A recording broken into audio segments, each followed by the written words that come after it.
Sicilia indelebile di Paola Labarile. Per spiegare cosa rappresenti per me la Sicilia, la mia mente torna alla mia infanzia, quando guardavo con curiosità la sua cartina geografica e immaginavo di trasferirmi in quell'isola, in assoluto la più ricca e viva testimonianza della Grecia antica nel Mezzogiorno d'Italia. La mia prima permanenza nell'isola risaliva a una mia gita scolastica nella magnifica Siracusa. Lì ricordo di aver vissuto un'esperienza mistica e catartica nel meraviglioso teatro greco, assistendo a 2 tragedie. L'acustica, impeccabile, era prova dell'infallibile maestria dei greci nella costruzione dei loro teatri, ancora oggi in uso.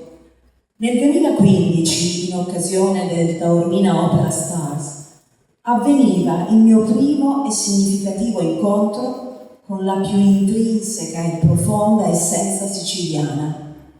Il fascino, la voluttuosa e penetrante dolcezza dei suoi dolci, il calore sincero dei suoi abitanti, un popolo raro per genuinità e generosità.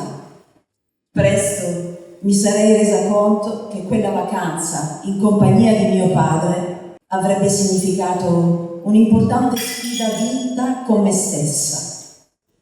Nel maggio 2022 l'Unione Italiana dei Ciechi e degli Ipovedenti di Basilicata è stata invitata a Catania dal Consiglio regionale dell'UIC siciliana per visitare il rinomato polo tattile museale catanese, dove al suo interno è possibile esplorare attraverso il tatto tutte le miniature dei monumenti più importanti al mondo.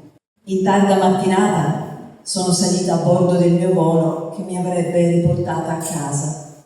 Ho salutato la mia Catania con nostalgia, ma con la promessa di ritornare.